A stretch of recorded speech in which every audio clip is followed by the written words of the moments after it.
All right. I think we're live and in effect. Okay.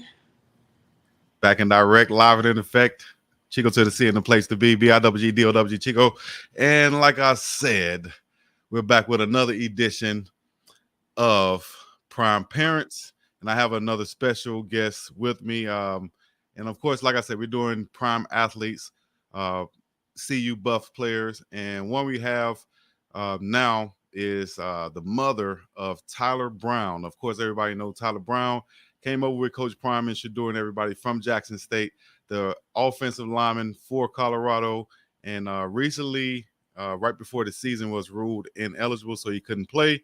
So we're going to get all the ins and outs and insights from his mother, Miss Angela Brown, where she's going to share with us, their story from the start, from the beginning, from her mouth. So I'm going to have her join in right here with me on Prime Parents. You guys give it up in the chats for Miss Angela Brown. How are you doing, Miss Brown? Doing really good.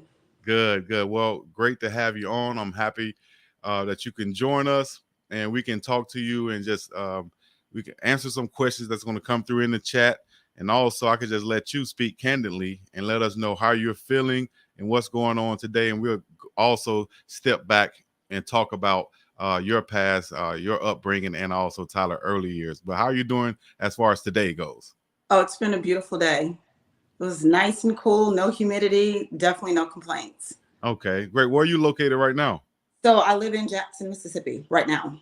All right, great, great. Jackson, Mississippi. Shouts out to Jackson, Mississippi. So let's go ahead and talk about. Let's just let everybody know a quick update of Tyler's situation right now. So we are still ineligible. We have been looking through legal counseling just to see if there's any loophole or anything that was missed with Tyler's situation. Just just very super frustrating. I guess the most frustrating part is Tyler got there and was in school in January. And, for the rules to get changed when he was already there to be grandfathered in. And even after the grandfathered in situation, for him to be denied when he had actually two solid reasons for not losing that first year, moving from Louisiana Lafayette to Jackson State. But one thing about it, God always has a plan. And I always tell Tyler, when we get knocked down, we're not knocked out. There's always another path. And everything that we go through in life, that struggle makes us stronger, bigger, faster, stronger, and smarter for the next situation. Exactly. And I don't want to jump too far ahead, but I would like to say you said exactly what I was thinking, making you stronger, faster for the next situation. Oh, he's, believe it or not, he's lifting more. He's front squatting more. He's just naturally got given natural strength. But this is his year to get even stronger than he already was, which is kind of hard to believe, but he's pretty darn strong. Exactly. I think he was telling me he's like front squatting like 415. Yeah, yeah, with these. that's a lot of people max back squat. So Yeah, he was saying that he was just clinging 365, did 6 reps, lifted. So this is just the time to get, we don't know. And people don't realize, I know that of course, that he had torn labrum. So he wasn't even really at his full strength when he got to Jackson State. No, he was not. Yeah, we didn't even realize the year that he was playing, finishing that season at Lafayette with Coach Sales and Napier, that one of them was already torn. We had no clue. And he finished super strong. With that offensive line back then, they finished top 5 in the country for the best offensive line in the country. When he was there at Lafayette, Tyler never gave up 1 sack, not one. Right. And, he prides himself at being like that bodyguard, as he said, for Shador Sanders. And I think that's what really hurts him the most. He wanted to be there. It's hard to see your brother go out there, and he's been sacked the most times in FBS in college football this year. I know that's hard for Tyler to sit back there and watch on the sideline. You don't even understand.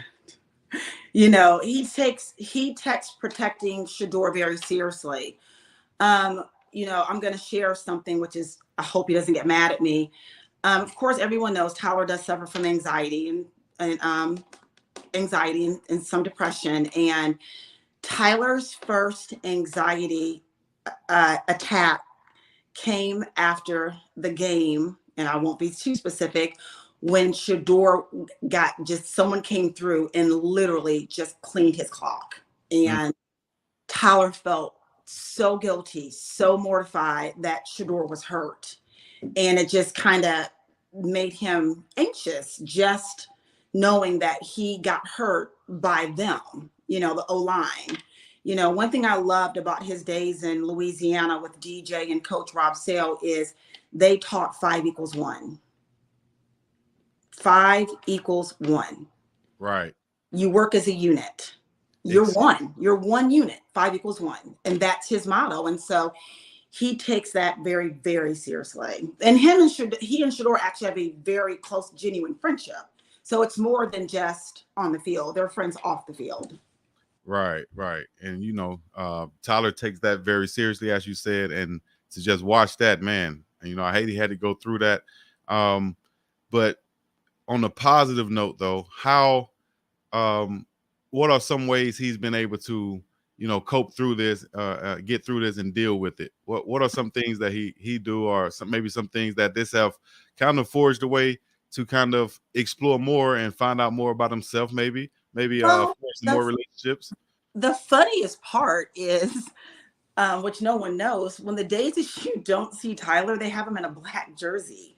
So some days he's playing nose tackle.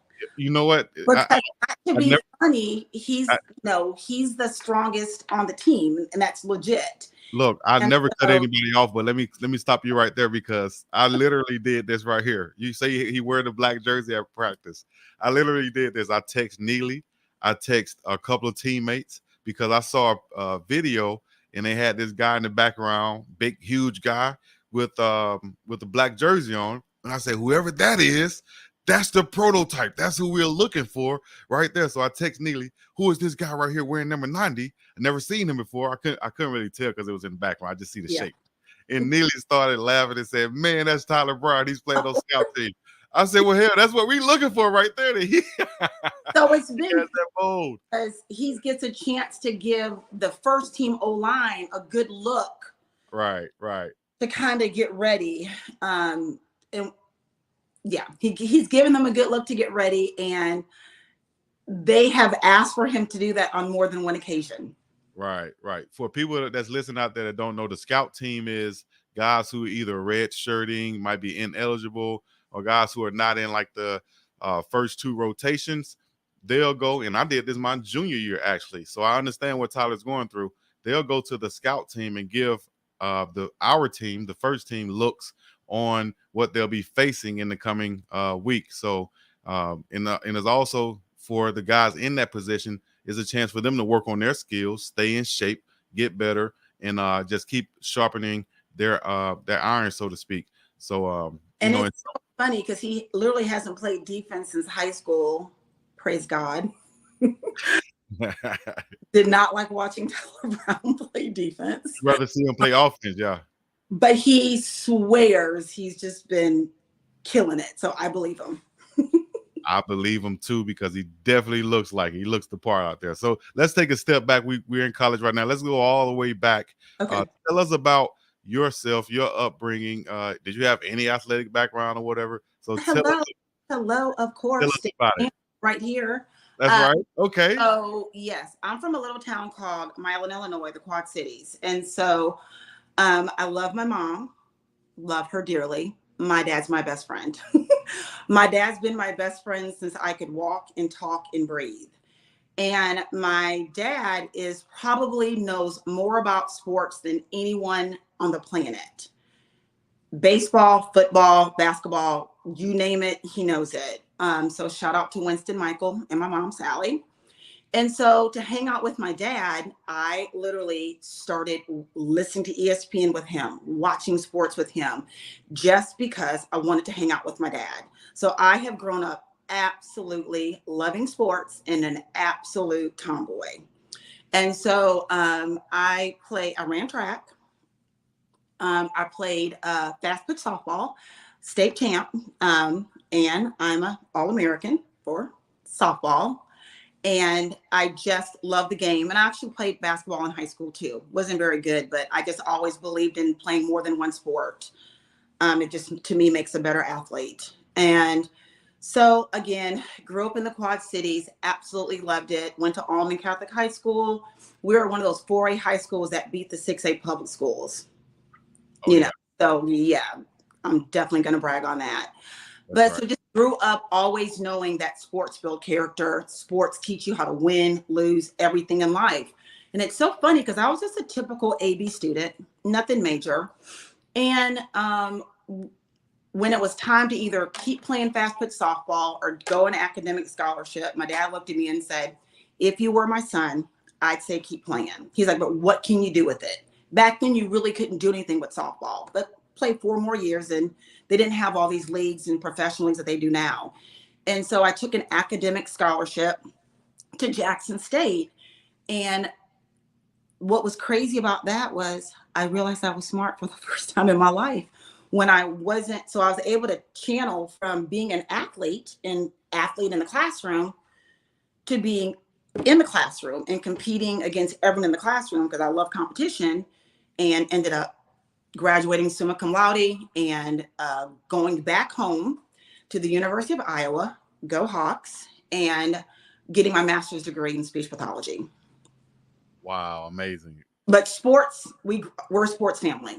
Exactly. So, and so you know the importance of sports and the character it can build and everything. State champion right there, y'all.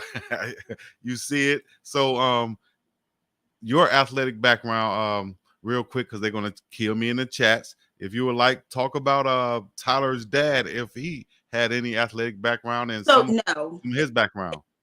his dad's first time probably even watching ESPN when he met me, just being honest. Oh, But wow. yeah, he's not a sports person, but his dad is an ex-Marine. So he's always been into fitness and always been very athletic and always been physical, like running, biking, all that good stuff. So Yeah. his Marine background, he would have been, if he was in a family that did anything with sports, he would have been an athlete because he's he was very, very athletic, still very athletic. Right. I could definitely see that. I could see how both of you guys have shaped Tyler in that Marine background, military background, your athletic background, and your educational background, being that he takes that very serious also. And also with the way he speaks also, I can see that with your speech background also. Highly intelligent young man. So talk about his younger years coming up as a young lad after you gave birth. Well, believe it or not, Tyler Brown was only 7 pounds and 2 ounces when I had him. But I knew 2 weeks after birth that he was not the typical child.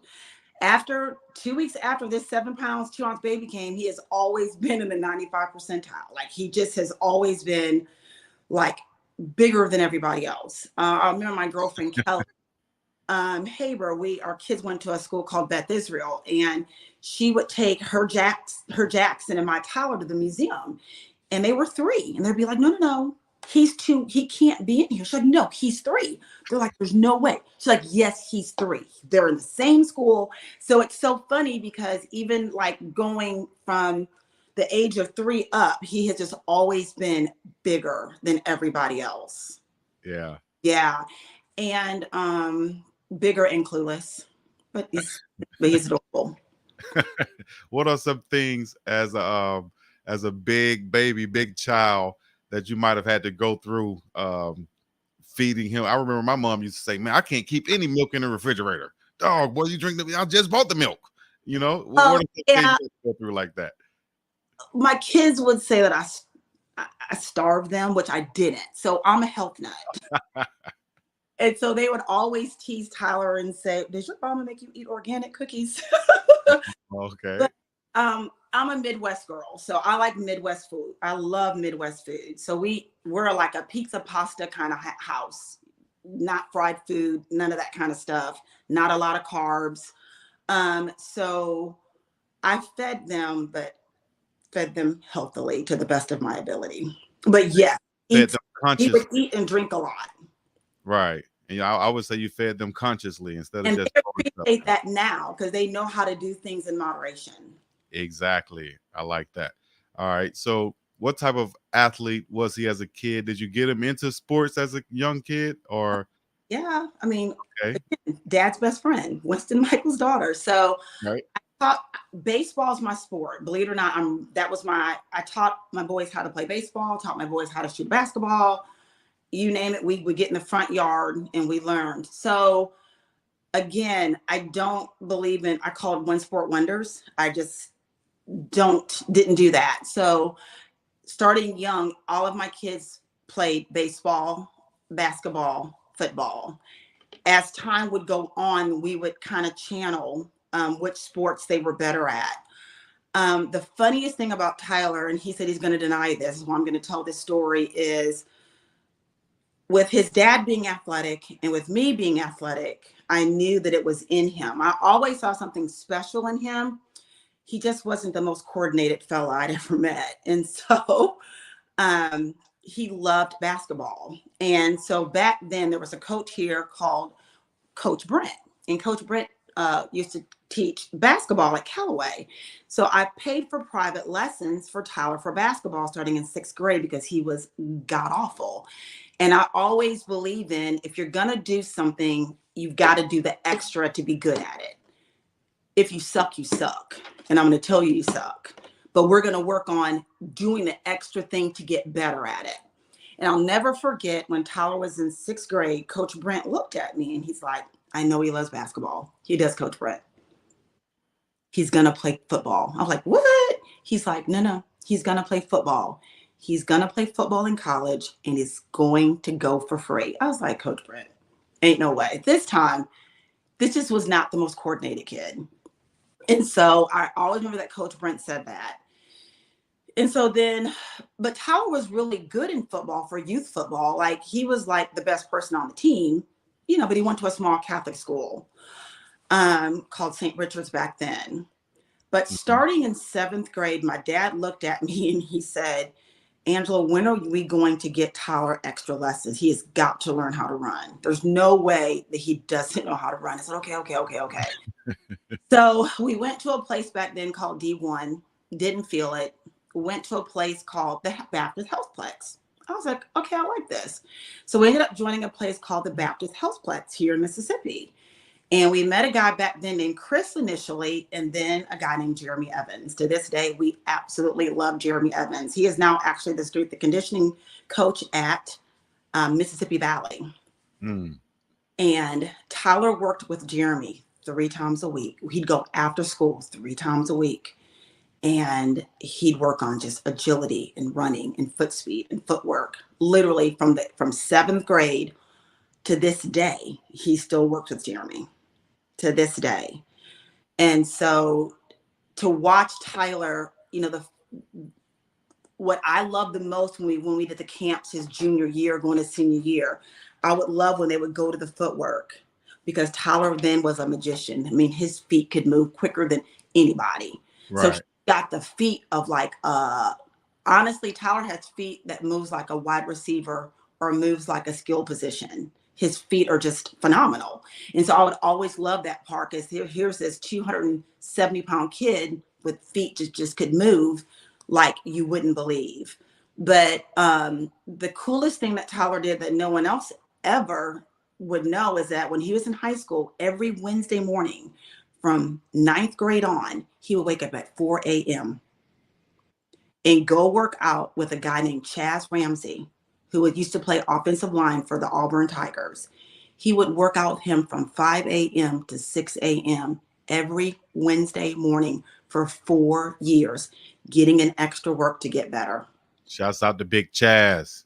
So that's the Yeah. difference, that we always believed in not doing the minimum, always doing the extra. I'm a Jordan girl. I mean, my kids will tell you Jordans ago, they're in their 20s. They know Jordan ago, end of story. Best part during the pandemic for us was getting in my room every Sunday night and watching The Last Dance. And we'd watch it. And Oh yeah. they would say, Mom, that's where you got that from. Because I would always say stuff like, you get one bad day, and we're over it. And like we would do a sport and people would think I'm probably abusive. And my kid would be sick. Ashton one time vomited on the football. He went out for a play, went back in because that's my kid. Because I would say, well, Jordan played a whole game with the flu. Yeah. If you're not bleeding or dying, get back in there. We'll figure the game. One bad day. That's a Jordan quote, right? One. That's it. You get one. And that's how I raised them. They get one bad day. Lick your wounds for that one bad day, and we got to move on. Y'all hear that in the chat? That's one quotable right there. We've already received. I know it's been more before that, but that's one definitely you guys can ride on. You know, you get one bad day, then lick your wounds and move on. I'm gonna live by that for this weekend for what's been going on with me, myself. And all right, so Tyler goes, and we're still in Jackson, Mississippi. I saw a question come through. I didn't, if I missed it, I'm sorry, but Tyler was born in Jackson, Mississippi, correct? Is that Jackson Hospital down there? He was born at the Baptist Hospital. Okay, at the Baptist Hospital down there. So keep bringing your questions in. I'll make sure I star them so we can go back to them before the end of the show. All right. Frustrating part with the NCAA, you know, when Coach Looney died, and I won't cry, he was close to our family. He's the one who recruited Tyler. He's the one who came to our house. He's the one who went to all of Tyler's high school games. He's the reason that Tyler ended up in Louisiana Lafayette. So to watch Coach Looney die in front of him has been a life-changing thing for all of us to this day. And the hardest part is for them to count that against Tyler. When Tyler went in the portal, because it was just, he couldn't stay there anymore, Tyler had offers from 5 Division I schools, big schools. He had the coach from Indiana called Tyler every day. He had head coaches calling him every day from big time schools, Boston College, Kansas, Indiana, you name it. But when we were talking about it, he said, Mom, I don't think I can go away again. He said, I think I need to come home, get my mental state right, and just heal. I need to be around you and my sister and my brother. That's why he came home. Wow. And then for them to count against him coming home, because watching someone that we love died in front of him, is criminal. And then they claim to care about mental health. They don't care about mental health. They don't care about mental health. Well, we're gonna definitely get into that. I want to ask, so with Tyler being at Louisiana Lafayette, and then having his close coach, like his mentor, passing away right there in front of him, and then having to just take that in consideration, say, man, listen, I need to transfer. Mom, matter of fact, I need to come home. You need to come home. He makes this decision. Was this before? I'm trying to just to get the timeline straight. Was this before Coach Prime was announced to be the coach there, or was it right around the same time? Coach Prime had been here. That wasn't. Yeah, he'd been here. That was a year after. I'm sorry. Coach Prime had been there. He had already been there. Second year when we decided to transfer. That's right. Okay, and so he decides to come home to Jackson. How was that you guys' first time experiencing the HBCU culture in there, and how did that affect? No, remember I went to State for undergrad. No, I'm sorry. You went to Jackson, but Tyler is coming back home. It's his first time playing for HBCU, but it's not his first time experiencing this because his mom has gone there. No, because I'm a season ticket holder, so they grew up going to the games. They grew up going to Jackson ball games. I've had season tickets since I moved back to Jackson, Mississippi. Yeah, so no, they grew up at the stadium watching the games. Tyler got an offer from Jackson State coming out of high school. And Right. that was when they fired, I forget who the coach was then, but they fired that coach and they never re-offered him and other things happened. And we ended up being Louisiana Lafayette. Okay. And so that goes back to your childhood with your dad, to where you really got into And involved then with that shout out is my mom and dad both went to Jackson State, alumni, and my dad's actually the first person in his family to get a college degree, and that oh, from Jackson State. nice. Shouts out to Jackson State University and all the HBCUs out there. Long line of history for Tyler Brown with him coming back home to going to Jackson State. So that was something that he experienced as a kid, thanks to his mom having season tickets there. So it, that experience at Jackson, having that relationship with Shador and Coach Prime and everything's going pretty good. Yeah. How was his personal health, his mental health at during that time? Okay. Again, he had a little, panic attack situation. Like I said, after Shador got hurt that one game, but good. They ended up having to refer him out for services outside of campus, and he did great. Coach Prime had Thursday meetings with, I think it was about 15 players every Thursday, players that had like either anger issues, mental health issues, and he had private meetings with them every Thursday because of the struggles that he went through. And so that just made a bond, because the first time Tyler felt like he didn't feel ostracized and he didn't feel different because he had anxiety and because he was on medication. For the first time, he had someone tell him it was okay to not be okay. Right. It's okay to not be okay. And so to have someone who's over you and a Hall of Famer who's over you, who accepts you for who you are, even with your anxiety challenges and even with your depression challenges, it was the best thing ever to build my son back up after being deflated from DJ's passing. It was the best thing for him. He helped to build him back up. Good. And so Tyler had that passing of his coach, and then he mentioned that he got close to another coach down there that ended up getting another job and leaving, and that really So I got, that having to leave. I'm gonna love this man forever. His name is Coach Rob Sale. I love you, Rob Sale. I love you. I love you. I love you. So Rob Sale was the head O-line coach with DJ Looney at Louisiana Lafayette. After DJ died, Rob Sale ended up taking the head coaching offensive line job for the New York Giants. So both of the people that he depended on left. DJ died, Rob left. And when I tell you that DJ and Rob Sale were Batman and Robin, Batman and Robin. And the coolest thing during the pandemic for me was, again, I think you kind of realize I'm kind of a hard mom. Tyler worked out every day. So 2 days, I own a Pilates studio. I love Pilates. So Tyler would do Pilates with some other guys 2 days a week. Shout out to all the boys that were sneaking with me and doing Pilates, all of my Division I athletes that were home for the break.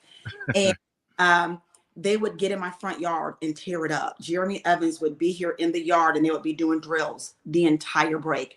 They were pushing trucks up and down my street the entire time that COVID was going on. So at that point, came home, worked with Jeremy and his teammates from St. Joe, and he went back to Lafayette. He got back to Lafayette and Rob Sale said, Tyler Brown, you are finally ready to play. And he never gave up on him, never gave up on Ty. And so the rest is history. And so now he goes to Jackson, has a great relationship, like I said, with Coach Prime. And then it's announced that Coach Prime is going to go to Colorado, right? Mm-hmm. And that is it immediate that you guys are like, okay, we're going to go to, or does Coach Prime have to contact you guys and ask, do you want to go? Definitely not immediate, because Tyler loved everything about his HBCU. He loved everything about being back home. He loved everything about Jackson State University. That's why some of the backlash that he and other players who left received is really, really frustrating, because it just was the best move for Tyler at that time. And so, no, when the Celebration Bowl happened, we didn't make any decisions till after the Celebration Bowl. And of course, once everything was done, you know, Tyler was contacted, and the decision was made that he needed to go with the coaches who understood his mental health, who believed in him. And what no one knows is when Coach Prime talked to Tyler about coming, he had already talked to the mental health people there at Colorado. He said, he calls him Rock. He said, Rock, I've got you. He said, I got everything set up for you. I've got everything set up. They know about what's going on with you. He's like, I've got everything set up and you're going to be okay. And so just to know that someone took his mental health that seriously, because all of that's a factor, and that to know that you're wanted and that you're loved and that you're cared for, I mean, why wouldn't I allow him to go with him? And that's a big deal, because if anyone knows my Tyler, he is a homebody and he is always close to me. So that was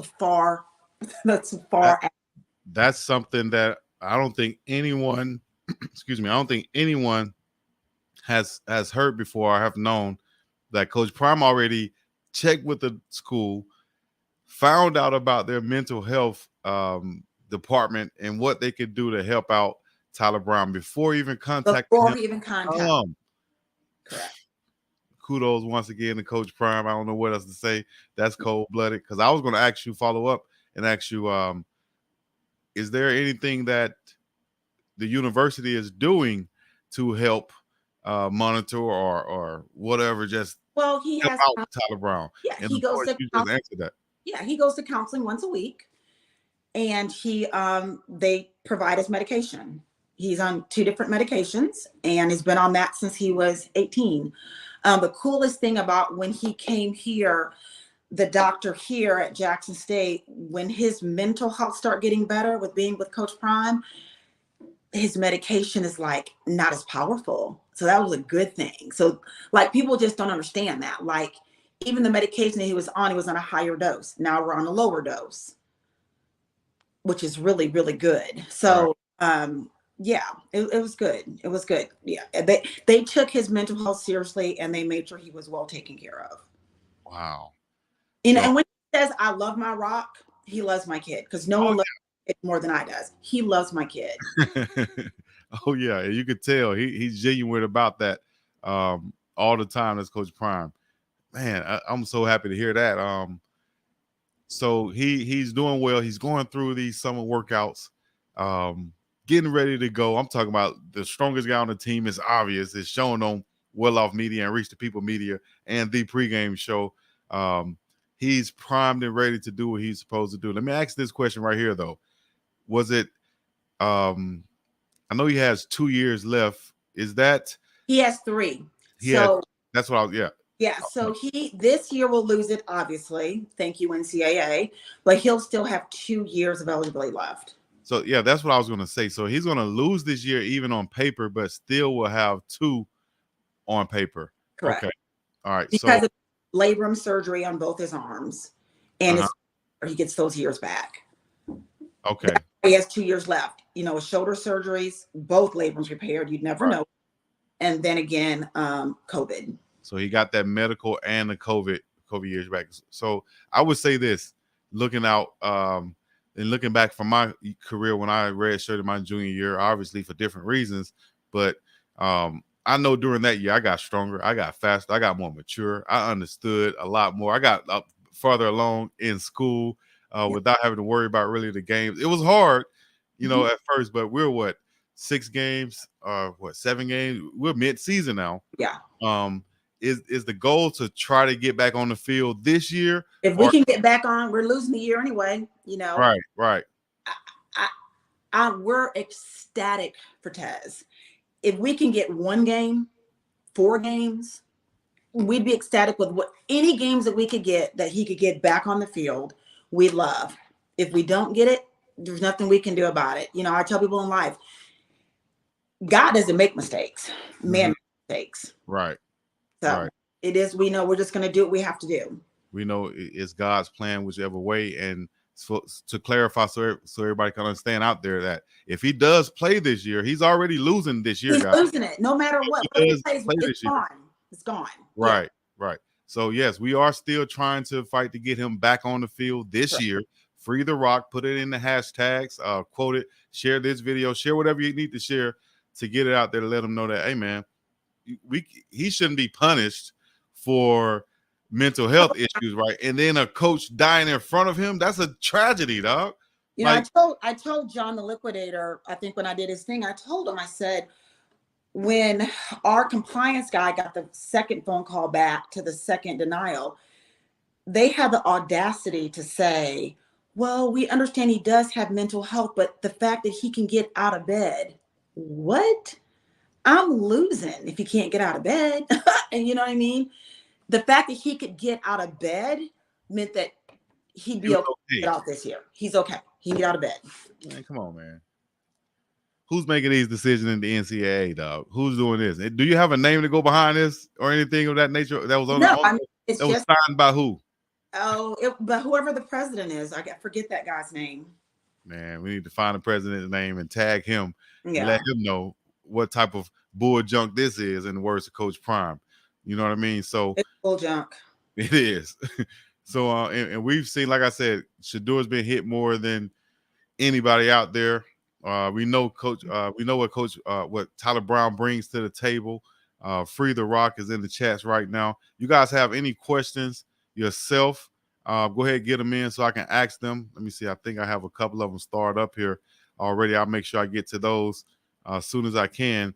But Ms. Brown, can you continue on and just tell us, when he got that second letter and then he decided to put out the video to let it all out there, let everybody know what type of headspace he's in and how did he make that decision? Yeah, that was a really hard family decision because, again, you get to see Tyler at his most vulnerable state, and when we talked about it, the worst thing is someone can suffer in silence. Mm-hmm. There's so many people who commit suicide who are suffering in silence. And so I've got this big, strong, intelligent, articulate kid who has issues. And I thought that it was important, number one, for people to see who the NCAA really is, obviously. Mm-hmm. And because, I wanted Tyler, and he did too, to be an advocate. I've raised my kids saying, just if you see something happening to someone and you just watch, you're just as bad as the person is doing that to someone. So it's important to have a voice for those who don't have a voice. And we definitely got more love than hate. But the good thing about it is I just wanted someone to know who he is. And I want my Jackson State family to understand Tyler never said a disparaging word about the mental health situation at Jackson State. He did go to the Norman Center. He did see the sweet guy that was there. But because Tyler's on medication, you got to see a psychiatrist or the one that prescribes the medication. They couldn't do that there. So they sent him out to Jackson Behavioral Center. And that's because they could not treat him. So, and that's why I had to pay for the medication. And that's okay. But I want you to understand, he did go that route. We did go that route first. But because of his situation, they could not prescribe and keep him on medication. So that's why he had to go to behavioral center and have outside therapy along with the free therapy at Jackson State. So he wasn't being ugly about my school. I love my school. He loved school. He loved everything about it. But right now, he doesn't like it for this the way that he's been treated. But that's not the case. He was not talking bad about JSU. We love JSU. It was just a fact. It was a fact. I did have to pay for his medication. And I did have to pay for outside sources. Exactly. So if those are the facts, then those are the facts. Just that. It was and just right. And we know, like you said, your parents and yourself, alumni of Jackson State, and Tyler's going there. We know the love that's there for Jackson State. I love, of course. yeah, And I love. Mm-hmm. and we, I didn't take anything of that. Hopefully he didn't get too much of a backlash for that, and whatever backlash that did come from that, hopefully that's has diminished and stopped now, and they understand the situation. He muted all the nonsense, because you have to come time just block out the nonsense. Right. Feed your brain with positivity. Exactly.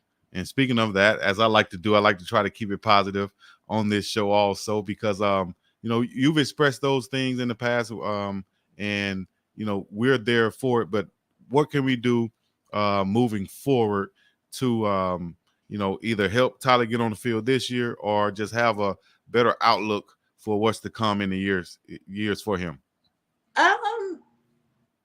Just continue to kind of do what you're doing. Just, free the rock, free Tyler Brown. Make a note of just mental health matters. The NCAA says they care about mental health, but they really don't care about mental health. Support Tyler like I do. I'm wearing his jersey. I got to show it. I'm that mom. I even did this in high school. That's right. Yeah, I've always worn their numbers. And now maybe I missed it or something, but is that jersey available on the Colorado NIL store? Oh, it's on Fanatics. Mm-hmm. Oh, it's on Fanatics. Okay. It's on Fanatics too. It's on the Colorado website and on Fanatics. And just support him, because that shows that he's not forgotten. Right. This is probably the hardest thing he's ever had to do. And I'm the original helicopter mom. Yep. I'm in all his business. I'm in all their business. Explain the helicopter mom one time for us. Oh, okay. So my friend said I'm not a helicopter. They say I have a fleet. So a helicopter mom is, I'm the one who knows what's going on at all times with all three of my children. I believe in them being social, and I'm probably harder than them on anybody else. I mean, my kids let you tell it I'm abusive, because like I said, I'm Jordan. I'm sorry. I just am. I remember, my senior year in high school, I played third base. I needed surgery on my knee, played my entire year needing surgery. I would literally pop my knee back in place, kind of get it where it's feeling better, and get back on the field. So it's like, I always tell my kids, I've never asked you to do something that I haven't done. Nice. I'm really big on, you just suck it up and you just do it. Yeah. So the cool thing about Tyler, what helps his mental health is exercise. That's his thing. Running, jogging, lifting weights. A fun fact about Tyler Brown is, starting in high school, Tyler would do 500 push-ups every night with a weighted vest. Ooh. With a weighted vest. You guys hear that? Always, he's always just done the extra. Yeah. Even when he's on the weekends, he gives himself one day off, but he's going to go run 2 miles. He's going to go, he jump ropes now. I think he told me he's up to 1,000 jumps. He jump ropes. 1,000, I don't even want to count to 1,000, but what I'm saying is, he comes from, and I would hope that all parents understand that you can't do the bare minimum. It's the extra. You get better with the extra things you do when no one's watching. Mm-hmm. You should be doing it because you're supposed to do it. Exactly. When no one's watching, that's when you put the work in. Right. You don't need the accolades, and you don't need the fanfare and all that stuff. He doesn't need that. But he does it because that's what's going to make, mentally it helps him better, and physically it helps him better. The NCAA has been terrible with this decision on his mental health. So we have triggers, and we got good days and bad days. But overall, he's gotten more adjusted to what's going on, and just doing the extra that he can. It's just hard not being a part of the team. Yeah, I can see that. And that goes, doing the extra with the motivational things you just said. It should motivate some people out there to want to be better and not just do the bare minimum. And I think They're that not goes going to make it's very hard. It's very easy to be ordinary, very hard to be extraordinary. extraordinary and Extraordinary. ordinary. Exactly. I'm with you there. Yeah. And I think that's what Coach Prime, you know what? I just thought about this, and this is why I like doing these interviews, because it kind of goes back to what Coach Prime said is, and he caught some flack for that too. He's saying the type of parents he looks for in his players. I think it went more of the type of players rather than two parent or one parent or whatever. It's the type of parent. It's the mentality of the Yeah. parent. Know what he meant. Correct. Right.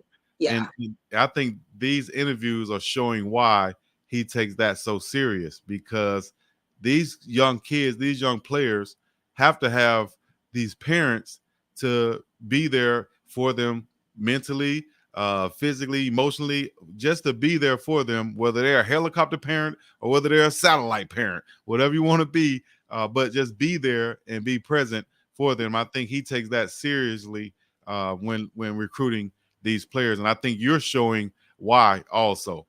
What do you feel about parents and their parenting style to get their player to being get their son to being a good student athlete And daughter, don't you discriminate. or daughter and daughter? Shouts out to all my daughter Alexi's a state champ too in volleyball. Shouts out to Alexis. We got 2 state champs in this family. Getting them swings in. So what I was gonna say is, my dad said something a long time ago. He said, being a parent isn't convenient. Being a parent isn't convenient. I can't, I'm 53, and to this day, my dad's never told me no. He's always done whatever he can do to make his family better. And when I get mad at my kids, I'll say, and don't you call my dad, because they know my dad won't tell them no. So he's always put our family first. So that's the way that I was raised, was they come first and you sacrifice. So we sacrificed I sacrificed working extra to pay for these extra lessons, for him to get up at 4 o'clock. If he was willing to get up at 4 o'clock in the morning to go work out, it was my job to make sure I paid the trainer to get him there to take care of it. If he was willing to get in the yard to work out with Jeremy Evans 3 days a week and tear up my grass, it was my job to get out there and make it happen. So I feel like parents, it's our job, is if they have a dream, we help them go get it. Right. We help them get it. Like, we're their support system. Being a parent's not convenient. Is it convenient that I have 2 jobs? No, it's not convenient. Do I love it to take care of my children? Oh, for sure. I've been divorced for 11 years. Tyler was in 6th grade when I left their dad. I mean, so it's been a lot of parenting I've had to do as a single parent at the later stages of life. And so I do believe that we sacrifice for our children.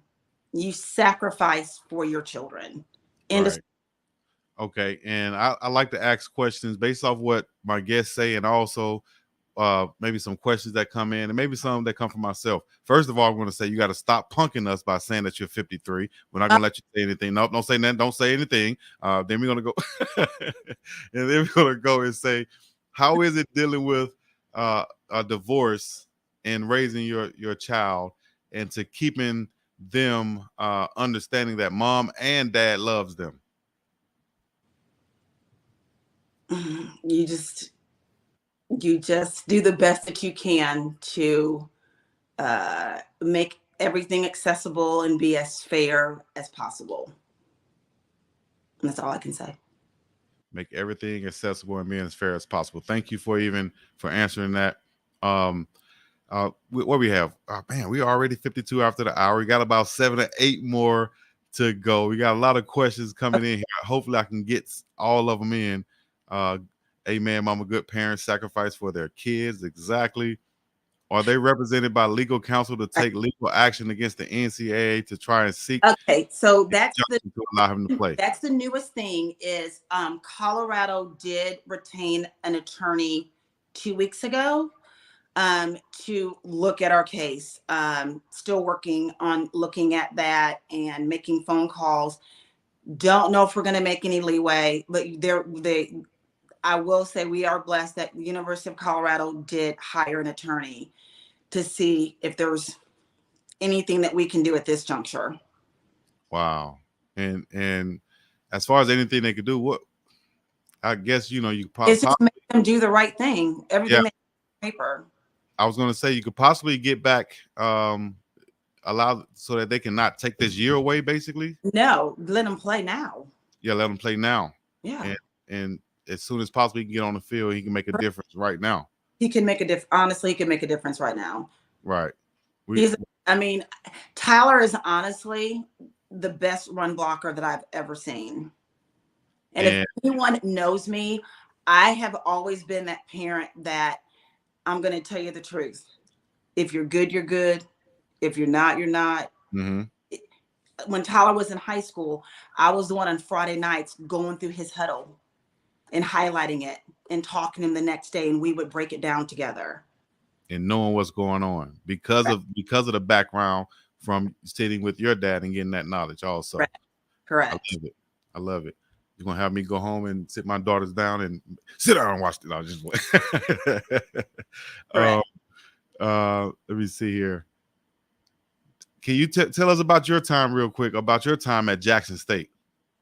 Loved it. Saw you light up. Yeah. Shout out to my sorors. I'm an AKA. My time was great. So I ended up getting my undergraduate degree. Like I said, my family, that's our school. So I grew up like I told you, in the Quad Cities. And that town is on the border of Iowa and Illinois. My dad taught on the Davenport, Iowa side. My mom taught on the Illinois side. It was only 45 minutes from Iowa City.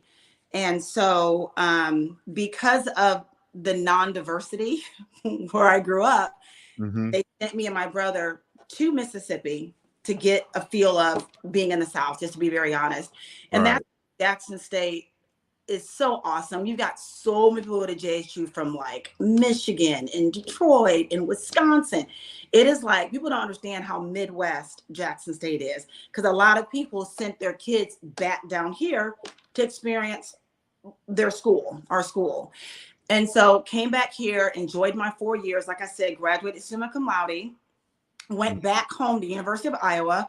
And believe it or not, I was the third person ever admitted into the speech pathology program in Iowa City at that time. Just the third African-American. And that was in 1992.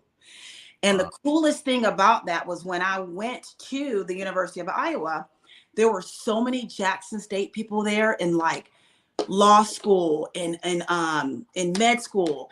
And I found out then that they accepted all post-grad students at Jackson State because they had a high rate of success of getting their degree. Isn't that crazy? Yes, You'd have never known that about University. Exactly. Never known. So they always back then accepted Jackson State students in postgraduate degrees because of our success and the foundation that our university does with our academics. So went back home, got my degree, took a job in Brandon, Mississippi, of all places, came back to Mississippi, met their dad, and that's how I ended up here. Gotcha. All right. So no plans right now moving to Boulder, where it's colder? My daughter just started school at Tennessee State University in Nashville, Tennessee. I got an 18-year-old in college, so I got to work a little bit longer. So no, I cannot. Give a shout out and spotlight your other kids, Tyler's siblings. Okay, so his older brother Ashton Brown moved to Denver, Colorado, to be with his brother. He moved in July, started working in August. He is a mechanical engineer, and so he's out there 18 minutes from his brother, which I love. My daughter, Alexia, is also a mechanical engineer, and she goes to Tennessee State University in Nashville, Tennessee. And her nickname is Killer. That says it all. And Tyler will tell you she's actually the best athlete in our family. On the volleyball court, yeah. Getting those skills. And so those are the three siblings. And of course, Tyler's in Boulder. He lives in Broomfield. And they're just thriving and doing wonderful. So I've got 2 in Colorado and 1 in Nashville. So I'm an empty nester right now. Nice. That's where I live, or not live. That's where I stayed when I went to Boulder for the game. I stayed in Broomfield. Uh, Yeah, that's what nice he. area. What's Tyler's major? What is he looking to become? A professional in after football? Speech pathology. Yeah, he's a speech pathology major. He's Yeah. got a 3.6 GPA. Yep. So he's my scholar athlete. All my kids have been really smart. He only needs 12 hours in the spring, and he graduates. He graduates this spring with 12 hours. Oh man, so he could be looking at playing 1, maybe even 2 years of post graduate football once he's done. Is he going to stay? He will get that degree in the spring. Yeah, he'll be ready to go, man. So let me see here. Any other questions coming in right now, guys? Go ahead, get them in. We got a few minutes left with Miss Angela, Miss Brown, who's letting us know everything inside and out, all the insights, what's going on with her son, Tyler Brown, the scholar athlete with 3.6 GPA, where we know where he gets it from with these amazing prime parents that he do have right here. And so one more thing, let me see. I listened to Jesse Lee Peterson. In my opinion, his mother. Okay, that's a troll comment. Sorry about that. I read the wrong one. um, That's life. hate to agree with the way. Oh yeah, we got a lot of coming through right here. So let us know real quick because I didn't find it, or usually I'll put it right up here. I don't know if you saw my other videos before, my other prime parents, but I'll usually put like a little link or a little, images up there for you can buy where they're selling his jersey. So let us know where they're selling his jersey at once again, so people can find it. We'll do.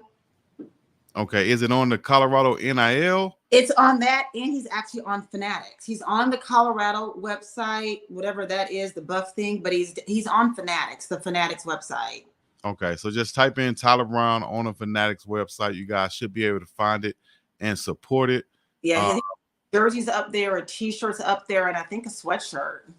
He's got a couple of things up there. Okay, and let me see. I think someone sent a question across, but I couldn't read it. It went fast. Yeah, they're coming really fast. Sound good, prayer, everything. See, they're super fast coming. I'm gonna have to slow it down. I'll give a few more time. Question for me, but it went so fast I couldn't read it. Okay. But the main thing is I just want everyone to know that we're happy to be where he's at. He's thriving in the classroom. We are taking lemons, making lemonade, and just continuing to just get ready to forge forward and get his degree. And, he's just in the right place for now where he needs to be. And it says, does Tyler have any aspirations to go to the NFL? Of course, yeah. Yeah, and that was the hardest part was, we got denied so late, and he was able to see the NFL scout list for like the TCU game. And that game, he had 14 scouts there to look at him. And he's like, Mom, and I'm at home. There's a plan. So yes, he does want to play. We never planned on playing on Sunday. Our thing was going to Lafayette, get a degree, keep it moving. Found out gifted athlete when we were in Lafayette, Louisiana. So that was kind of a cool thing. And then the coolest thing for him was when Duke Manyweather, invited him to that O-line camp. Like we did the happy dance because we know when you invite from Duke, you are making it as one of the best linemen in the country. And so he's just continuing to just get bigger, faster, stronger, doing the extra work that it takes to do what he's got to do. So he does want to play on Sunday. Oh, definitely. And he's on the path too. Like I said, I think this is going to be a blessing, whether he gets back on the field. Hopefully he get back on the field, Lord, next week, right now. It would be such a blessing because we know this is our bye week. So by some chance he can get back on the field for UCLA, we would be ecstatic. Oh my gosh, that'll give us a huge boost. It'll give us a locker room. It'd give us a running game. It'll give us a running game. Definitely right behind the big fella. Tyler's favorite thing to say that I love, and he got this from one of his old coaches, and he said, Mom, there's nothing greater than moving one man from one place to another against his will. Against this will. And Tyler is a body mover. Exactly. Back to his film, back even from Louisiana and Jackson State, there's a reason we had 1,000-yard rusher with Savion. I'd had 1,000-yard rusher, and I can't tell you how long. Right. and that is no mistake. And you're running right behind the big fella, big 5'6" over there, who's making those holes. And I can't wait for you guys to see it because, like I said, I've been watching them guys since they came to Jackson State. I Mhm. know just the relationship that Tyler has with Shador. You can see that. You can see how that was fostered on the videos that was put out. Me being a former football player, I understand how important that is for the quarterback to have a relationship with his offensive linemen and receivers. You know, that can make or break a And receiver and a lineman. with that offensive line, 5 = 1. Got 5 = 1. 1. You gotta I, have 5 = 1. that probably the most cohesive unit on the team to have success would be that offensive line. They have to work as one unit more than anything. Well, you know sports, Chico. The difference of the year that Mahomes lost the Super Bowl, what was the difference? His Hmm. offensive line was terrible. You know, Right. that's why they lost. I don't care how good your quarterback is. You're only as good as those 5 men in front of you. Exactly. So there you go, guys. We have an experienced mom right here who knows what she's talking about. A Jordan follower, of course. She says she grew up in the Jordan era. Tell us another thing that you go by as far as following your favorite Michael Jordan. Because I came up as a Laker fan. He broke my heart too many times. Of course he did. Oh man. What are some things that stick with you from Jordan, real quick?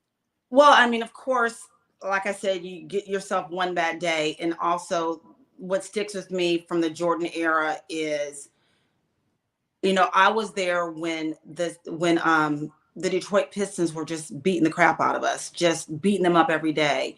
And what did Jordan do? What did Scotty do? They got in the gym and did what? They got big, they got stronger. Mm-hmm.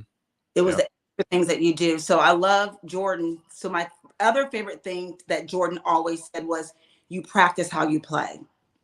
You practice how you play. So if you're not taking practice seriously and giving everything you got, which is 110% and all effort, Right. then you're not giving it to me. You practice how you play. The way you practice, the way you play. And the other thing I like that Jordan would always say is he never let his kids win. I've never let my kids win. If they beat me, they beat me. If you Yeah. beat me, you beat me. But you don't let anyone win. You make someone work for it. Right.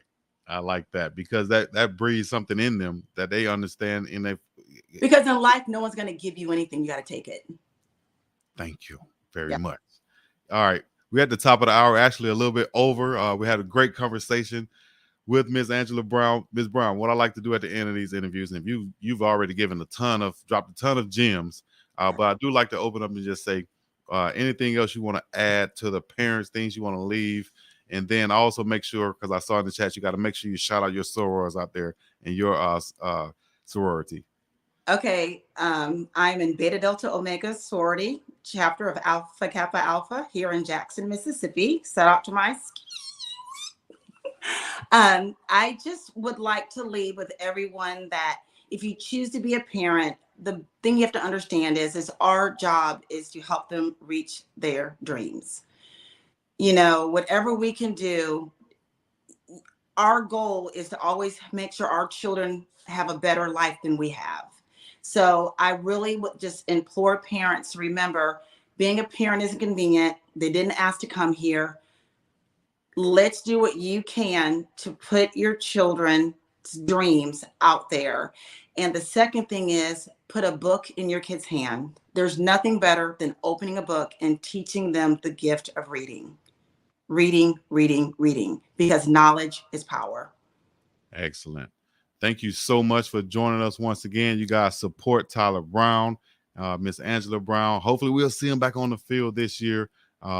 So any other thing out there, guys, y'all have in the comments, y'all leave them in, and we'll try to do a follow-up later on. And as soon as Tyler gets accepted, we'll hopefully do a follow-up with Ms. Brown coming soon. So this has been another edition of Prime Parents, exclusively right here on the Big Dog Chico Show. And we up and about this thing. Peace in the Middle East. Thank you. Thank Peace. you. Yeah.